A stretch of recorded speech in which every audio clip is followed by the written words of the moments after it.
Assalamualaikum, perkenalkan saya Vinandi Wahyu Ramadhani dengan NIM 22811333405, kelas Administrasi Perkantoran, kelas A, Fakultas Ekonomi Universitas Negeri Yogyakarta. Di sini saya akan sedikit memaparkan tentang materi etika dan moral profesi. Tanpa nunggu berlama-lama, ayo kita mulai.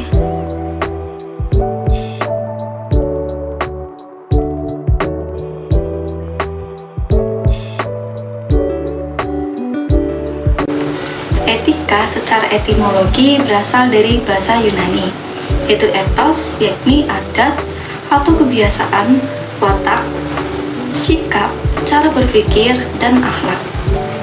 Sedangkan menurut para ahli, etika adalah aturan perilaku, adat istiadat, kebiasaan manusia dalam pergaulan antara sesamanya dan di dalamnya menegaskan tentang sesuatu hal, mana yang baik dan mana yang buruk.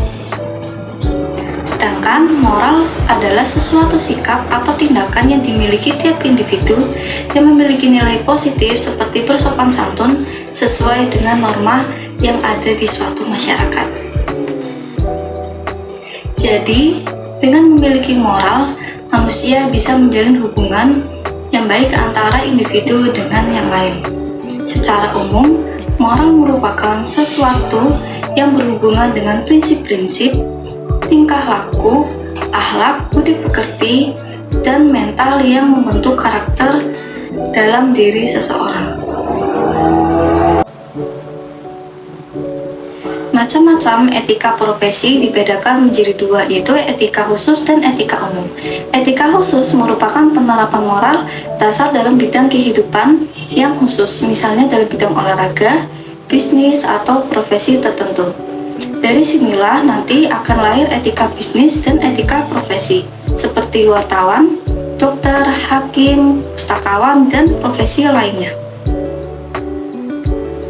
Etika khusus lebih bersifat normatif. Sifat normatif etika khusus terlihat misalnya pada etika profesi. Etika umum merupakan suatu etika yang membahas tentang kondisi-kondisi dasar bagaimana manusia bertindak secara etis. Etika inilah yang dijadikan dasar dan pegangan manusia untuk bertindak dan digunakan sebagai tolak ukur penilaian baik buruknya suatu tindakan. Etika umum lebih bersikap deskriptif. Sikap deskriptif etika umum terlihat dari paparan filosof tertentu pada ajaran doktrin atau teorinya. Nah, jenis-jenis etika dibedakan menjadi dua, yaitu etika deskriptif dan etika normatif.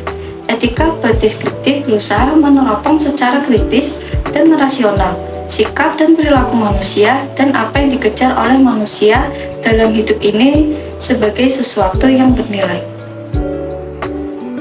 Etika deskriptif memberikan fakta sebagai dasar untuk mengambil keputusan tentang perilaku atau sikap yang mau diambil.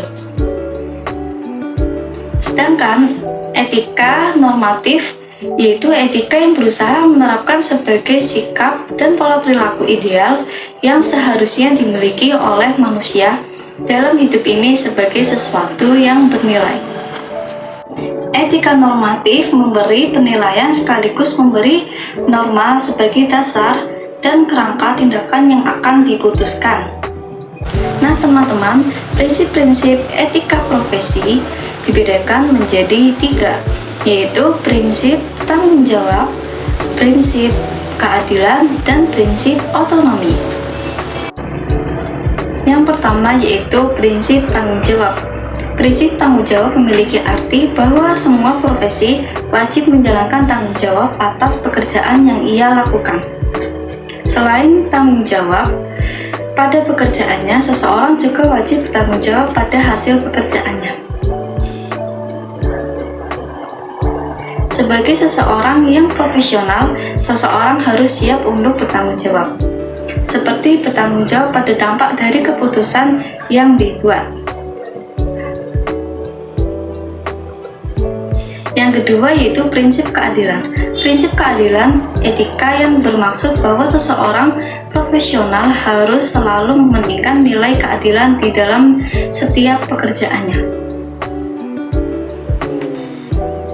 Apapun yang dilakukan harus memiliki unsur keadilan. Dan apapun yang dilakukan jika memang diperuntukkan orang lain maka harus diberikan. Dan yang ketiga yaitu prinsip otonomi. Prinsip otonomi yang dimaksud adalah seorang profesional di dalam dunia kerja juga memiliki kebebasan. Mereka memiliki wewenang untuk bekerja sesuai dengan profesinya. Nah, teman-teman, tujuan etika yaitu ada 3. Yang pertama, untuk mendapatkan konsep yang sama mengenai penilaian baik dan buruknya perilaku atau tindakan manusia dalam ruang waktu tertentu.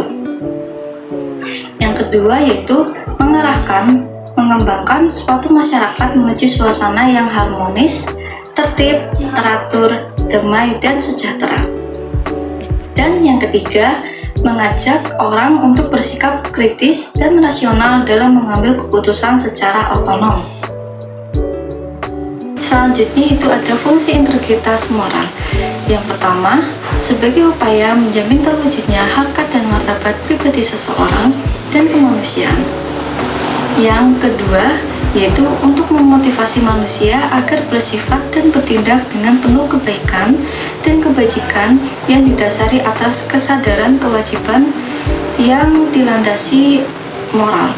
Yang ketiga, yaitu agar dapat menjaga keharmonisan hubungan sosial antar manusia karena moral menjadi landasan rasa percaya terhadap sesama. Yang keempat, membuat manusia lebih bahagia secara rohani dan jasmani karena menunaikan fungsi moral sehingga tidak ada rasa menyesal, konflik batin, dan perasaan berdosa atau kecewa. Yang kelima, yaitu moral dapat memberikan wawasan masa depan kepada manusia baik sanksi sosial ataupun konsekuensi dalam kehidupan sehingga manusia akan penuh pertimbangan sebelum bertindak. Prinsip integritas moral. Di dalam etika profesi, integritas moral adalah hal yang sangat penting. Sebab hal itu akan mencerminkan kualitas kejujuran dan prinsip moral yang dilakukan secara konsisten sebagai profesional. Sebagai seorang profesional, harus ingat bahwa untuk selalu menjaga kepentingan diri sendiri, profesi, dan juga kepentingan orang lain. Dan pembahasan kita yang terakhir itu aspek moral. Aspek moral dibagi menjadi 3, yaitu yang pertama kompetensi. Kompetensi moral merupakan kemampuan mengubah, mempertimbangkan perasaan moral ke dalam tindakan moral yang efektif. Seseorang yang tengah menghadapi kesulitan harus dapat memikirkan dan melaksanakan rencana yang sudah dibuat. Selanjutnya yaitu ada kehendak. Sangat dibutuhkan untuk menjaga emosi agar tetap terkendali oleh akal. Kehendak juga dibutuhkan untuk dapat melihat dan memikirkan suatu keadaan melalui seluruh dimensi moral. Dan yang terakhir yaitu kebiasaan-kebiasaan. Kebiasaan merupakan faktor pembentuk perilaku moral. Orang-orang yang memiliki karakter yang baik, bertindak dengan sungguh-sungguh, loyal, berani, berbudi, dan adil tanpa banyak tergoda oleh hal-hal sebaliknya. Cukup sekian penjelasan yang bisa saya paparkan. Terima kasih karena sudah menyimak video hingga selesai. Mohon maaf apabila terdapat banyak kekurangan di dalam video. Sekian, terima kasih. Wassalamualaikum warahmatullahi wabarakatuh. Dadah.